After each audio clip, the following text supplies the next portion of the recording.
Welcome to PhD with Woman on It, Hack the Future. My name is Beata Young, and today's PhD Positivity Hack delivered will be by our guest, Krista Kim. Topic: How the Metaverse is revolutionizing mental health. I'm sorry about that. I am just in the middle of roller coaster with some mental health issues. Not so much for me, but I think it will be a calming down moment for all of us because Krista has beautiful voice. Our guest is really going to inspire you to look after your mental health, whether it's on metaverse, whether it's in digital space, or whether it is in real life. Episode 101 starts here. Let me remind you, this is a grassroots community that focuses on women on IT, an inclusive forum of women in technology, startups, and female leaders who are supported by men as well. And I bring heart to that hustle because empathy is my mojo, and empathy is critical when you are revolutionizing mental health. Let me just tell you what's been happening in the world of technology for women in tech.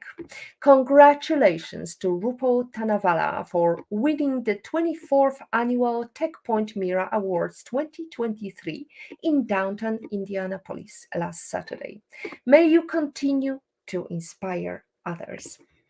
Kudos to Sadiri Goreche, a co-founder of Blind Look, who has been selected among Europe's top female entrepreneurs in technology through the Women Tech EU program.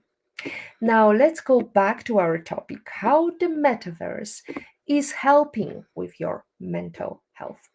The metaverse is a virtual space where people can interact with each other and digital objects in a shared, immersive environment. It's a world that's rapidly growing and expanding, and it has the potential to help many aspects of our lives, including mental health. For Positivity Hack Delivered episode 101, we are exploring the exciting ways in which the metaverse is transforming mental health with our guest Krista Kim, an acclaimed creator and pioneer in the metaverse space who has first-hand experience of deploying the power of virtual reality and other technologies to address mental health challenges. Krista is a contemporary artist, co founder of 0.xyz, and founder of Techism.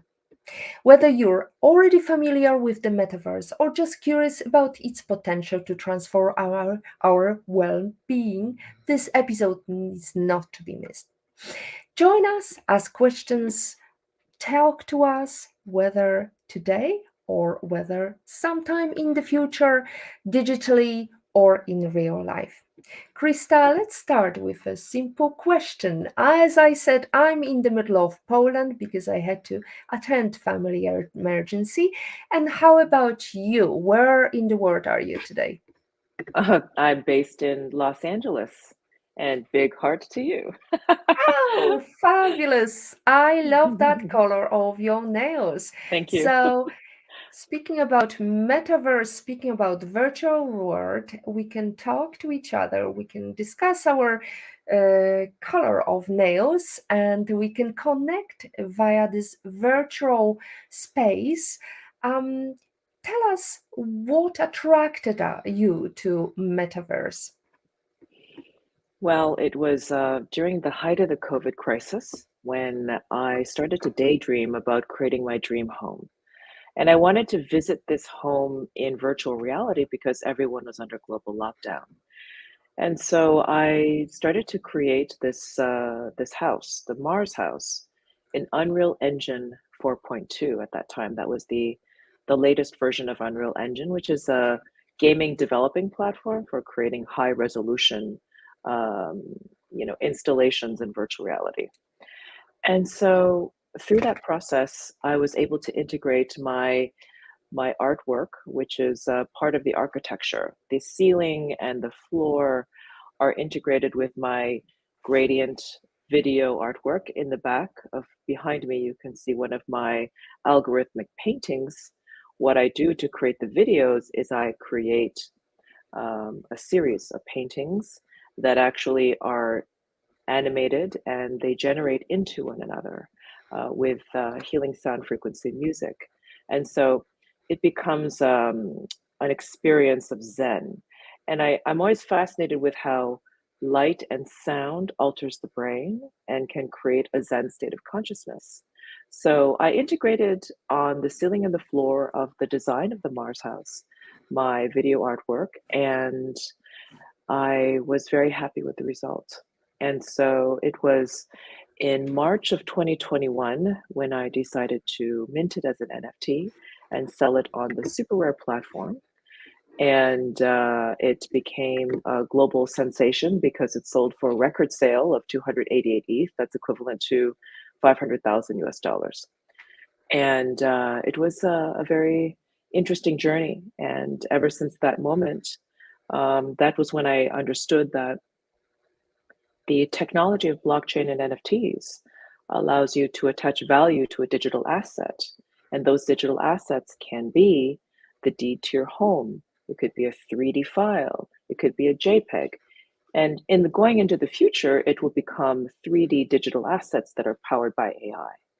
So we understand that blockchain and NFTs is truly transforming what the definition of a digital asset is creating that entire asset class and allows us to own digital assets, which allows us to build the metaverse itself. It's very complex and so many layers to Yeah. blockchain and to reality that is based not in the real world. And definitely the time of lockdown helped us develop and connect and also uh, progress, push forward our digital world. Because, for example, I was really shocked after 2 years of not visiting Poland that everything or most of the things can be done digitally here. Well, it's kind of became reality. People were pushed to do things digitally because there was no other way to do it from home. But for example, just last week, I saw a policeman hiding under the bushes and trying to measure the car speed with their drone camera. Mm-hmm. So it's very interesting. It's very also detrimental to mental health because let's face it, NFTs and all that hype about selling assets and buying beautiful art and how much you're going to earn with that beautiful art and how much you're going to lose was quite detrimental to many people's health. They bought something because the hype was very high. And so what's your take on that? How can you not lose too much money in the metaverse? You know what? I actually was very, how would you say? Uh, I was very cautious during the hype phase of the NFT market. Many people asked me, Krista, why don't you sell houses? Why don't we have many people proposed businesses to me where I would create houses for the metaverse and they would be Mm, sold NFTs. And I said no. And I knew that it would all become a bubble. mm, And I also knew that the hype phase of the NFT market, especially, we have to differentiate between art on the blockchain, which is the Mars house, it's a work of art, versus PFPs, which is not art, which is truly, like a Ponzi scheme, if you look at mm, it. Most of the PFP projects, 99.9% of them, are completely worth nothing now. And I believe there was a lot of malintent in the space, a lot of greed, a lot of pump and dumps. Um, PFP projects are basically like projects there's so many projects on OpenSea. If you go on OpenSea, they are 10,000 or 5,000 per series, and they have very unattractive, not artistic, just graphics that people were selling, and they are not categorized as art. Okay, I would like to make that very clear. And unfortunately, because of the Bored Ape Club, for example, the Bored Ape Club is the most famous PFP project. It is also the most successful, but only because they were able to raise private funding for the company that now owns the project called Yuga Labs. Okay, so that's the only project that is truly surviving, aside from maybe a handful of others like Azuki, and there are other female-led projects that are doing well. But overall, I think that the space was filled with greed, and I understand it was bad for people's mental health because people were really falling for a scam. And I was not a party to that, and I did not agree to that. What I do agree with is the future of NFTs, because I understood that the technology is still too early to really create real value to society yet. So the real value comes when NFTs are developed enough for us to attach authenticity certificates to in real life products. And that is now starting to become the new trend, the new use case for NFTs. And now it's also going to be the means by which we authenticate all kinds of our own personal data, our identities, any kind of information or data that needs to be authenticated can be done in the blockchain. And then on top of that, you have to think about creating the ecosystem first. The ecosystem of the open metaverse is not built yet. It is still engineering that needs to be created. It will take another 2 to 3 years to create a robust, scalable, open metaverse that's built on the blockchain, that has a creator's economy that's built on top. There's a company called Lamina One that was created by Neil Stephenson.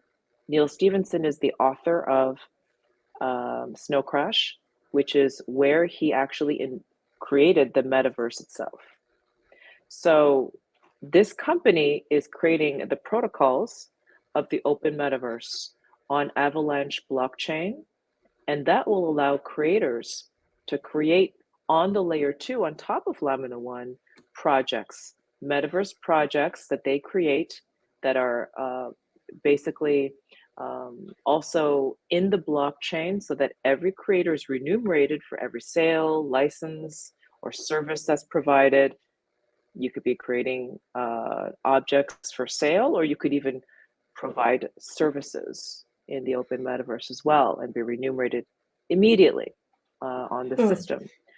So this technology is not here yet, right? And the reason why the metaverse has not caught on yet is because it's not scalable yet to billions of people around the world at once. Right now, you have gaming platforms that are low resolution, but the future is high resolution, scalable for billions of people at one time. And that's when you're going to have a robust creators economy, when you have a healthy, robust ecosystem. And that is very important. That's being built right now. So yes, it was kind of like if you can actually mirror the beginning of the .com bubble to the NFT bubble, very similar. Very similar, but isn't it too late to create an ecosystem now that some companies are leaving metaverse? No, actually, it's only begun. I actually don't think that there are companies like Meta that try to own the metaverse, and I think their strategy was flawed because, first of all, they are not a company that's able to create. They're not a creative company, and the metaverse is an art project, and so you cannot just have technologists and engineers and a huge load of cash to buy your way into the metaverse. It doesn't work that way. The metaverse is an ecosystem that is collaborative, co-creative, and you can't own it. The metaverse is like the internet. Can you own the internet? No, you can't. The metaverse is simply the 3D spatialized internet. So you could be a player, a creator in the space, but you cannot own the space. That is what And why Meta's flawed. Yes. as the case of art might be, quite often you don't understand it. So let's go to Olga Vasina's question. She plays a role on the what I mentioned. Many companies are leaving, big corporates are leaving metaverse after spending millions of dollars. Yes. Are you saying we really need DLT crypto version 2.0, and how do we link these items together? I don't know what DLT means. Can you please explain that? Distributed ledger Yes, technology. Yeah. absolutely. And that's the problem. It's the convergence of all of these new technologies that are not prepared yet for scalability and for creating a robust creators economy. The metaverse will only thrive when you have creators that are part of the ecosystem that are remunerated on it. And that's when you have a proper ecosystem that's built also on blockchain involving crypto. But you cannot depend on crypto now, okay? Because everything is unstable and new, right? So we have to take baby steps, a Web 2.5 step before you go into a Web 3.0, right? Because it's all about onboarding the rest of the world into the ecosystem. So yes, we are still integrating. As I said, Lamina One is one company that we are launching with. We're announcing the partnership today. In fact, we're going to have a press release today that we are partnering, and they are the ones that are actually creating those integrated technologies of blockchain and metaverse. And yes, the distributed ledger is very, very important as well. But then you must also consider that AI convergence with this is a trilogy of AI, the metaverse, and blockchain technology that's really going to push the metaverse into what it is supposed to be, an open source protocol, an open layer one ecosystem. That is the metaverse. Hmm. So let me go back to Olga Vasina's previous question. I'm sorry if I'm jumping all around, and I think you answered a little bit about the longevity of the metaverse. I mean, how do you perceive the longevity? Olga asks. I mean, haven't we been there before with Second Life, which had an identical bubble and broadly disappeared? So I think that you're mistaken. I think a lot of people actually mistake the metaverse as single closed walled platforms. The metaverse is basically the 3D spatialized internet. It is the next iteration of the internet. It is the next technological advancement. So when you think about the metaverse, the open metaverse does not exist yet. But what we've had before are closed meta spaces. Mm. Okay. The metaverse will be that everybody on their smartphone, everybody on their AR devices, everybody's going to have wearables very soon. Everybody in their VR goggles can step into a 3D spatialized internet. And that is the metaverse, a consistent layer that exists for digital experiences that are spatialized. It's a new Mm. technology. It's not a destination. It's simply a technological advancement, a new UX of digital experiences. User experience on 3D, and it's very difficult, as we know, if you were to explain it to a child what Facebook is, you would struggle. It's likewise with 3D virtual reality. It's quite difficult, but you nailed it down. It's the future. Now, virtual reality, metaverse, as we said before, it creates a lot of hype. How can it help your mental health? So basically, I have always been an advocate of using all technology for humanity and for well-being, whether it's a TV screen, whether it is a metaverse installation. With science now, the convergence of AI and science, we can now create immersive experiences that are scientifically proven to mitigate anxiety through AI generative art. So art can become healing, but scientifically proven to do so. So we have all the technology that can develop this. And my company, Zero Studio, is heavily engaged in this space and collaborating with Dr. Srini Pillai and Deepak Chopra. Dr. Srini Pillai is a Harvard psychiatrist and neuroscientist who actually has a company called Reulay, REULAY.com. And that company is creating VR experiences that mitigate anxiety. And so we're basically at the forefront of engaging with AI technology, immersive experiences for the brain that's healthy. Now, you could engage in immersive experiences with sound healing frequencies, to have like a 3-minute experience or 15-minute experience. If you're feeling stressed, you could go in VR, or you could play it on your TV screen, right? So these are the kind of experiences that can play across platforms. It does not have to be in VR necessarily, but VR is the most effective because the brain, when it is engaged in a VR experience, does not know what's real versus what is fake. It is tricked into believing that it's reality. So we can create beautiful experiences at the intersection of art. And I believe that art will play a great role in the new frontier of medicine, especially brain science, that's going to help us. Because 85% of the world population does not meditate. And so what we can create is a meditative experience through art and deliver that across platforms and through the metaverse. Well, what you're saying is so relatable right now because, as I mentioned, my mother had a stroke recently. And one thing the doctor said was, after asking, what can I do? He told me, you can sing to her.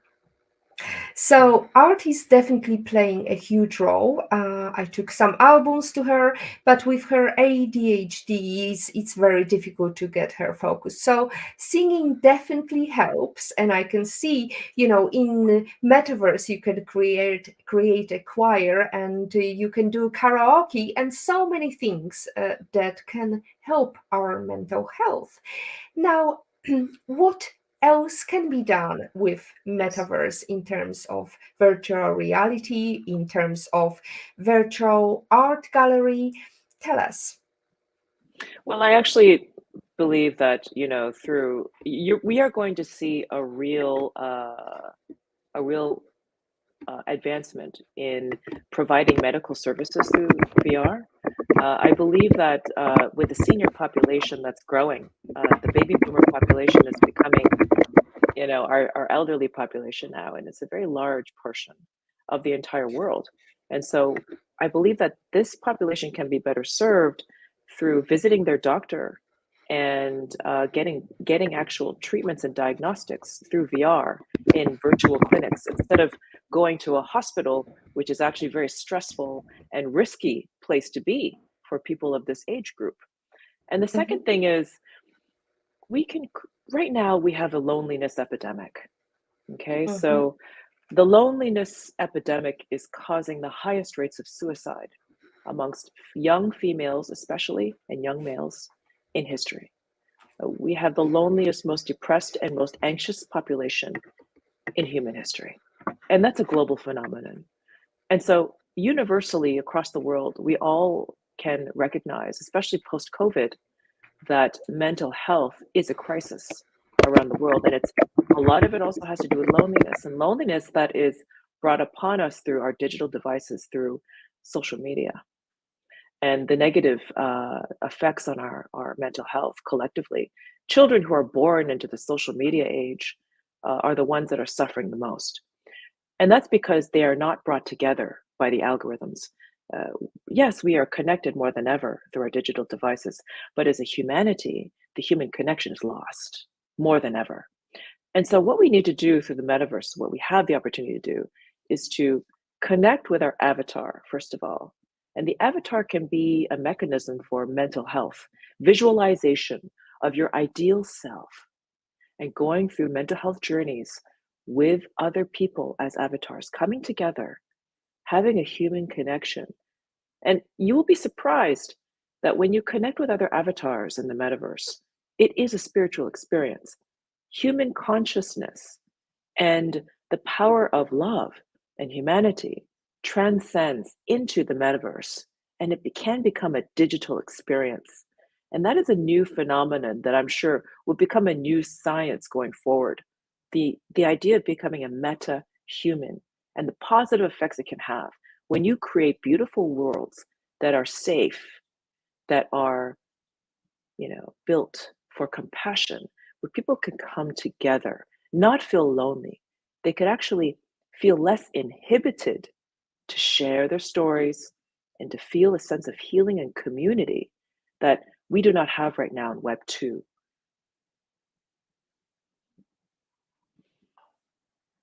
I'm Here sorry, about Beat. Yes.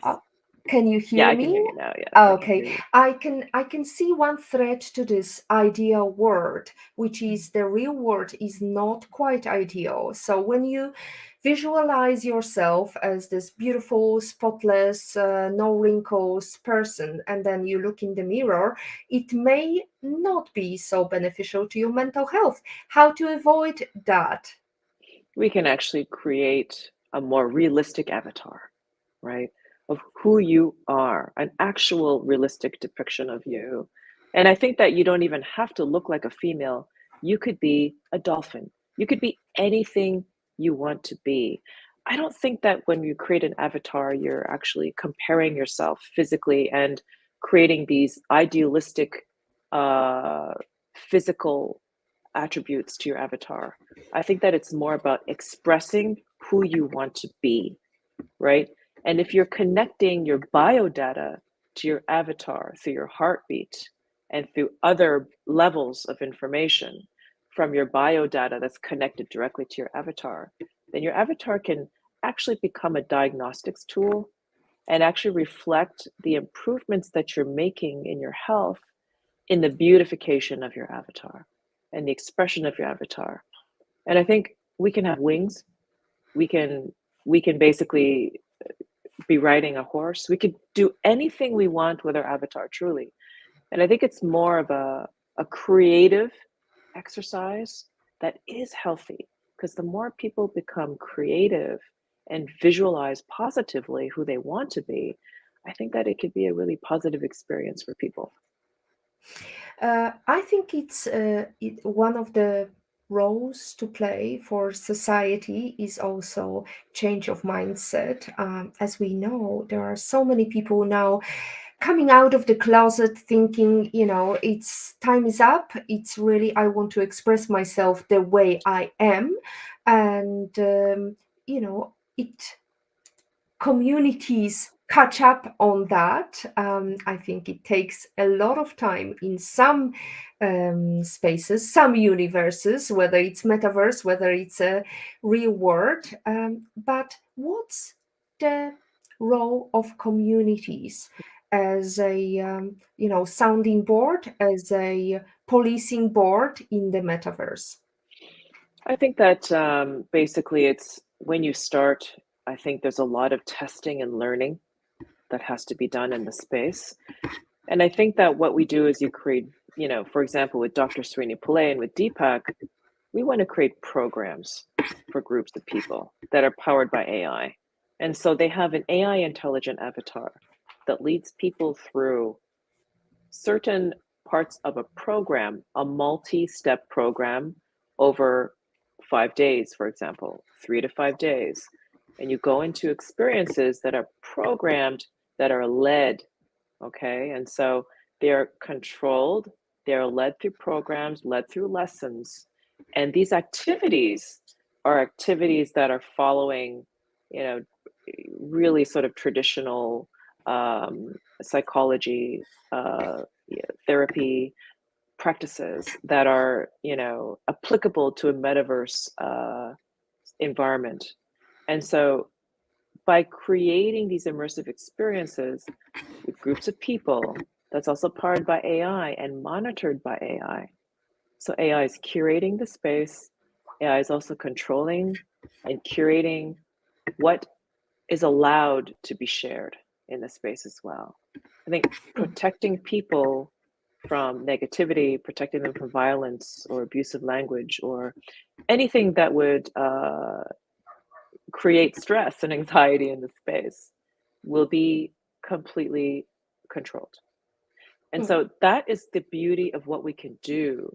And especially when you talk about young people, you're able to truly control that space and what they're exposed to.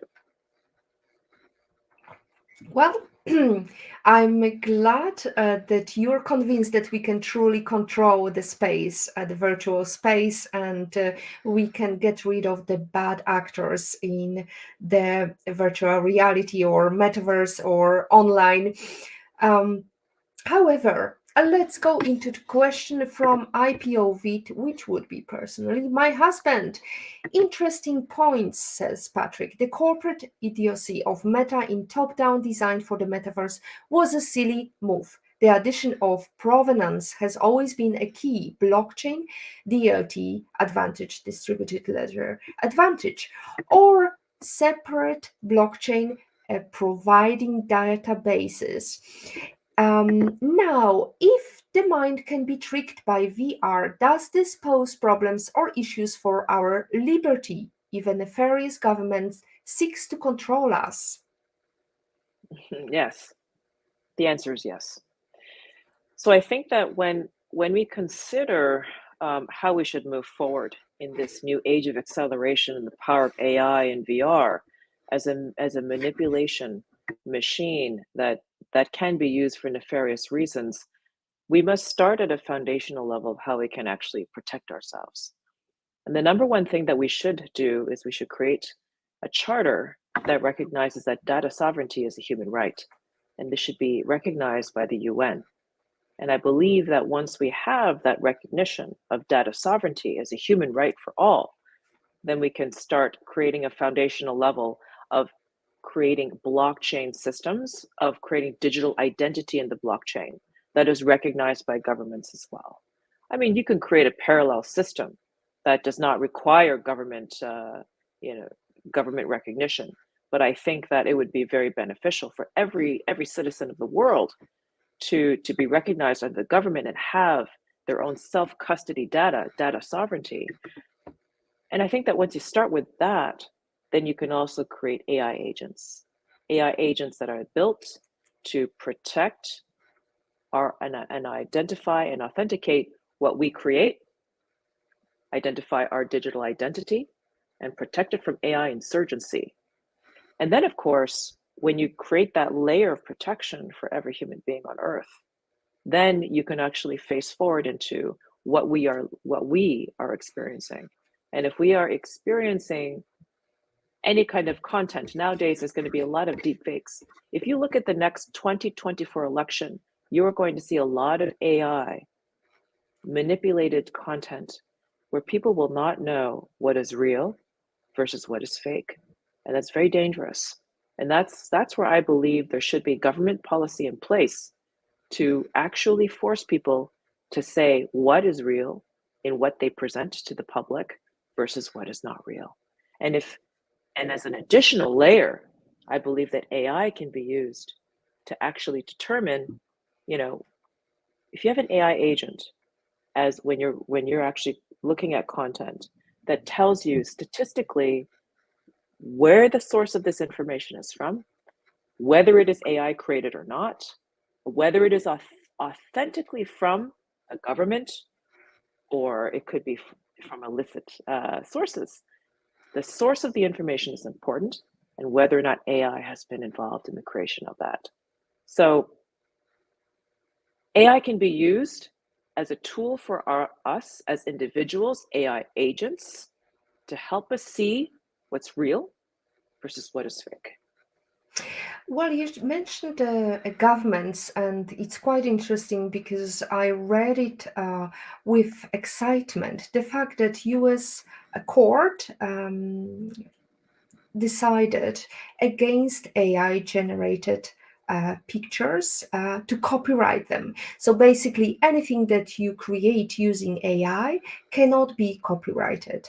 Your creative thought process can be, however, that poses quite an interesting threat. How do we know what is AI generated, what isn't? And I believe the technologies that will go into the data and extrapolate the info will be winning big here. What's your take on that? I don't think that government, the government needs AI also to assist them in monitoring what is real versus what is fake. Everybody does. Mm. Everybody, every institution, every government. AI is going to be communicating with AI in the future. Okay, my AI is going to communicate with yours, with the government, with the media. I mean, let's just say that AI is going to become a tool for us all to protect ourselves and to understand what is real versus what is not. And I believe with copyright, the copyright system will be in the blockchain. I mean, the archaic system of having a government agency that oversees copyright that's manned by people will disappear. It will all be done by AI. And copyright will become a blockchain enabled enterprise solution.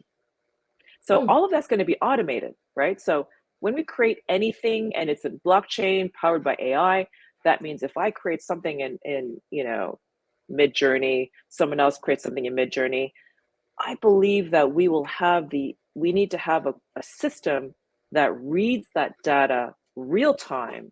When it's published, it's already done real time automatically and connected to the blockchain with authentication. That sounds like a movie, a futuristic movie, because we know that artificial intelligence is not really well, is biased. Let's face it. There is a lot of data that shows that, unfortunately, through the fact that there are lots of white men talking to white AI created by white AI dudes, it's very biased when it comes to the darker skin tone you have, the less usual features you have on your face. So I'm wondering, what do you see the world's gonna be like in 20 years' time, provided there is not another pandemic? This is why it's very important to basically, support the digitization of the entire globe.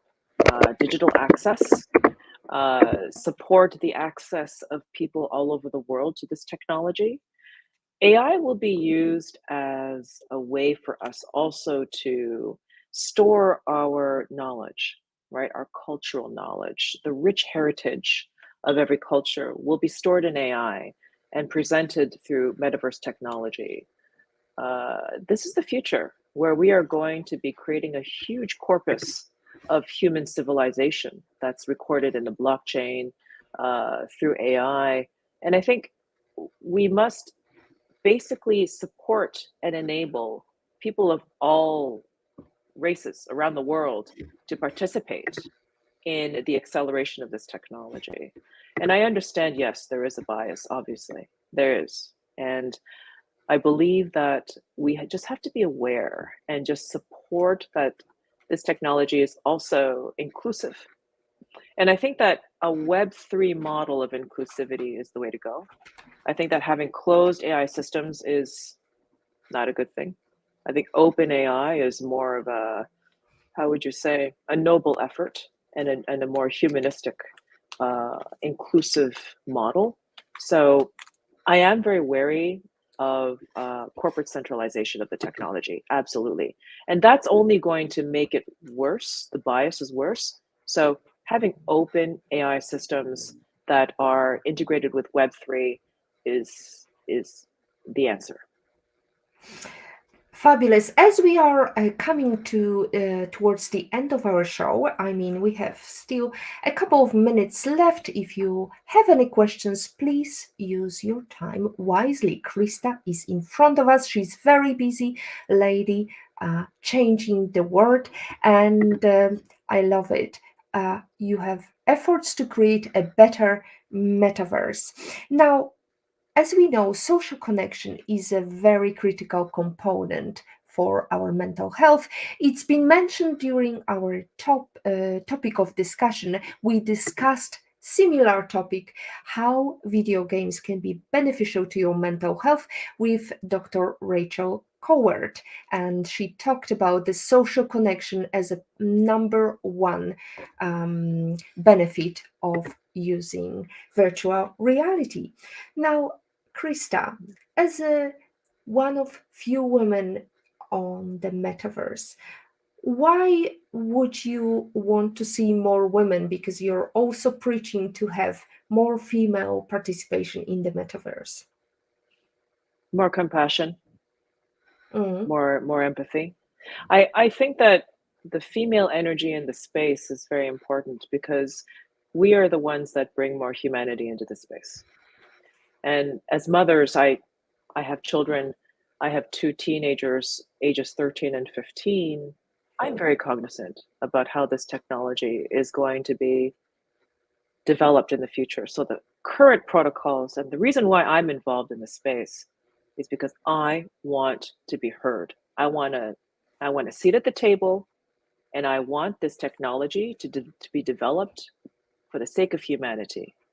I don't want it to become this market-driven enterprise that will be alienating us and using us as product, or basically creating a dystopian future for my children and our children. I think that women think about future generations and about the welfare of their children especially. So it's very important to have more women in this space. And of course, there's another thing. We need more women in the metaverse to bring the mainstream into the metaverse. Now, the only way you're going to have the world come into the metaverse, a global shift of interest and use cases, is if women are there first, and if the majority of women enjoy it as well. So women will be interested in well-being, in beauty, in fashion, in aspects of services that are enhancing our lives. This how women are wired. We are not the ones that want to create a casino or to or porn, or I think woman actually civilizes and adds elegance and meaning to the metaverse, where a lot of males can make huge mistakes. That's beautiful. I can see a lot of beauty in the way you talk, in the way you introduce to us metaverse. I hope after this live stream there will be more female members of the metaverse. Let's go into Patrick. He's been very busy here chatting. Let's just focus on the final question. Magnificent thinking, Krista, but how do we avoid the oligopolies that currently blight the existing internet, like Meta, for instance? That's in regards to your idea of open space for everybody and beautiful world of metaverse for all. I believe that moving into a Web3 paradigm shift is going to be the only answer. Meta was Facebook, and Facebook is a social media enterprise. And I think that it's a centralized social media enterprise that used our data to finance its business operations. So we became the product. They sell our data. Now, if we can create decentralized social media platforms, if blockchain technology can reach that level of sophistication where we can actually create these grassroots level, these community driven projects that are as big as Meta, then that will be the paradigm shift. I think that going forward, people have to understand the power of the internet of ownership, which is what Web3 is about, and what the metaverse can be facilitate through its UI. That you basically have, these systems of social media, for example, that are owned, operated, and everybody is involved in it, because bringing my network into this community is going to benefit the community, and everybody wins, right? So centralized economic systems, I think that has been a major problem for us. And if we can create successful Web3 models that are still very capitalist, right? Because I am still a capitalist, but with more social consciousness, with more equity, fairness, and co-ownership and collaboration, I think that is going to be a major shift for it. And the fact that blockchain exists, the fact that blockchain technology is only going to accelerate, especially now with AI, it means that it's going to be a major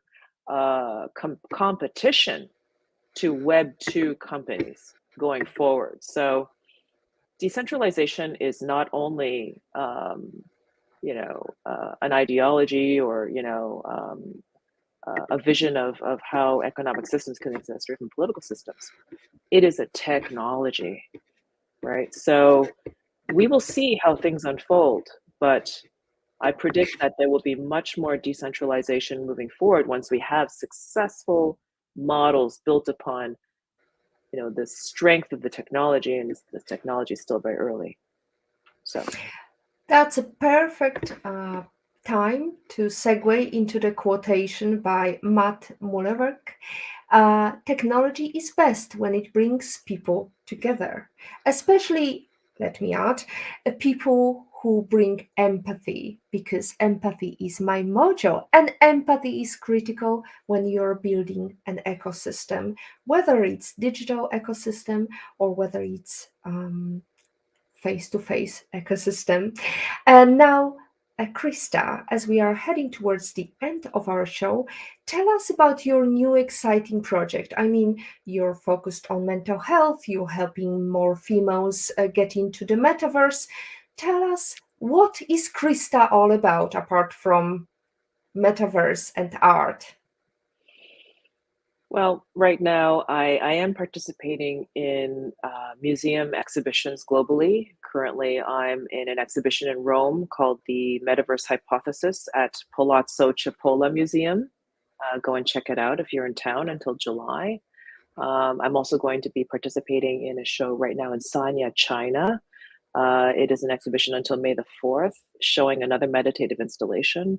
I'm creating meditative experiences in the age of acceleration. But what I'm also very interested in is in the protocols for the future of digital identity and for education and health and wellness in the metaverse and with the power of AI. So I'm collaborating with Deepak Chopra, our company, Studio Zero, to create his AI-powered intelligent avatar, which will deliver programming and wisdom to heal millions of people around the world. It's to scale, that's our goal. And so we are going to be launching that in January, where I'll be speaking at Davos, presenting the technology as the metaverse is a solution for the mental health crisis, the metaverse and AI, actually. Let's add AI there. And of course, presenting my artwork also at the conference. So this is a global initiative. This is a project that I'm very passionate about. And I believe that with the technology we have at hand, the most powerful technology that's revolutionizing the world, we should be able to deliver better solutions to make us happier, healthier, and better human beings. All I can say is namaste, Krista. Now, I cannot believe you are reacting differently in hot water. And speaking of hot water, Eleanor Roosevelt once says, women are like tea bags. We don't know our true strength until we are in hot water. In life, how are you in hot water, Krista? Well, how would you say this? I have been through a very stressful divorce. I was in a narcissistically abusive relationship. And so in 2011, I fell into such a depression and I was highly anxious. I had to get out of that situation. It was very bad for my mental health. It was such a crisis situation. And also my children were very young, like 2 years old, 2 and 4 at the time. And I knew that I had to be of right mind and strong for them. So I decided to learn transcendental meditation. And after my daily practice of transcendental meditation over the course of 10 years, this practice has truly revolutionized me, and it helped me connect with who I am and also connect with my genius and help me create this mission that I have to serve humanity. And so it is an incredible story about surviving narcissistic abuse and coming out of that stronger and better and flourishing and under any circumstances. And I think that the practice of mental health is very important. I know the beauty and the benefits of meditation on the human mind and potential, and that is why I want to deliver these experiences to people, even if they don't meditate, just to have it as part of the cultural discourse, exposure to beauty and the meditative experience. Um, yes. Beautiful. It's relatable as well, Krista. Well done of going out of that toxic relationship. I'm very excited to see a stronger woman, because how can you be what you cannot see? And we can see a very strong metaverse representative of our female nation. Now, Krista, let's say it, pandemic is over, and let's daydream. You could travel anywhere in the world and you can invite any person in the world. Who would you like to have a private breakfast with, and where? I would love to be in the Maldives with Maharishi Yogi and Yogananda Yogi. And I would also like to be with Steve Jobs and with Oprah. um, all at a lovely brunch, Sunday brunch in Maldives, overlooking the ocean, and of course my children. Well, it reminds for me to ask, would it be in virtual space or would it be in real Maldives? Well, let me tell you something, Beata. In the very near future, once we have hyper intelligent AI avatars, we could bring these people to life. We could bring them into the metaverse, people who passed the icons that I mentioned. We could bring Oprah, Steve Jobs, Maharishi Yogi, um, and oh my god, Yogananda, Yogi, back to life, and we can sit with them and we can ask them for their advice. This is the beauty of what the metaverse can deliver with AI. And so think about the power of capturing human intelligence and knowledge for future generations to scale for billions of people, and how much that is going to increase the awareness, the intelligence of the average human being on Earth. Hmm. And capturing that moment, we can definitely record it and relive it whenever we want, or repeat it and have a different outcomes for our experience. Now, Krista, it's been very emotional. I'm at a very fragile state of mind. I just had a snooze before our show and I woke up very tired, but you definitely boosted my energy with calmness, with spirituality, with art, which plays very big role in my life of my daughter and my mother and my husband. I mean, I think art is so underappreciated nowadays, that we are bombarded with digital life, we do not spend enough time going to physical premises like art gallery. Now let's go into the book you mentioned, Diary of Yogi by Yogananda. Tell us about that, because that, as I understand, is the book you wish you read before you started your career. This is a book that Steve Jobs read every year, and it's highly recommended by most icons and leaders who have a spiritual essence in what they do. It truly is a book that has inspired millions of people. And I came across the book by chance. I don't even know. I just came across it somehow through the algorithms in my Instagram or YouTube, and I I started to read, I started to listen to it on Audible, and I'm only a quarter of the way, but it really is the personal life and journey of Yogananda Yogi and how he became the very first spiritual leader from India to bring his teachings to the United States and to create a global phenomenon of spirituality. And so I'm very touched and inspired by, because he went through a lot of struggles, as we all do when we are embarking in something new and revolutionary. But in the end, he has touched all of our lives and inspires us to this day. So I would love to bring him back in the metaverse to teach and to bring more of his wisdom to future generations, because I believe that it is through immersive experiences, through AI, that future generations will learn.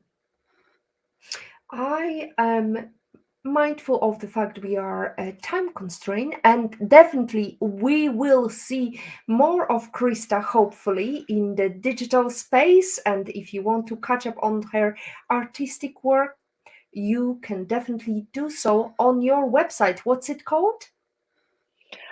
My website is kristakimstudio.com, and our company's website is zerostudio.ai, the number zero. Excellent. Krista, it reminds for me to ask you, what is your life lesson quote and how did it change you? So as you know, I'm a student of TM. I've been practicing transcendental meditation now for 10 years, and it has changed my life for the better. I highly recommend meditation, any meditation practice.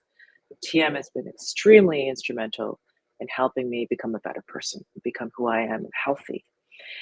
There is a wonderful quote from Maharishi Yogi, and his quotation is, "Happiness radiates like the fragrance from a flower and draws all good things toward you."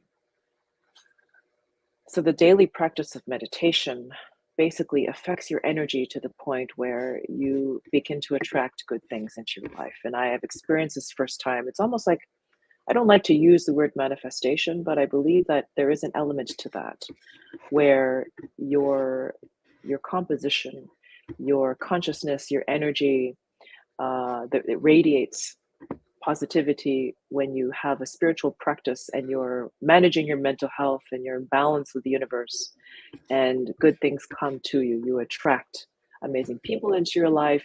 You attract incredible opportunities that are in line with your values and your purpose on this earth. And your purpose on this earth should always be to serve. Mm.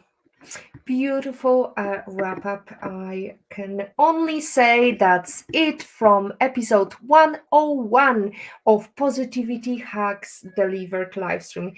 Thanks to our guest, Krista Kim. To stay updated and ensure you never miss a positivity hack delivered, follow Women on IT and turn on notifications to be alerted once a video has been released. Next week, we are going to host Rita Ernst. And before I go, I would like to thank very much Patrick IPOV, in Patrick's opinion, Olga Vasina, who says brilliant show, Beata thought-provoking and insightful from a magnificent woman on IT. Thank you, Krista. Thank you, Olga. Thank you all who watched our show. I hope you are going to look after your mental health. If you need help, go out and reach out. Whether it's digitally, you can book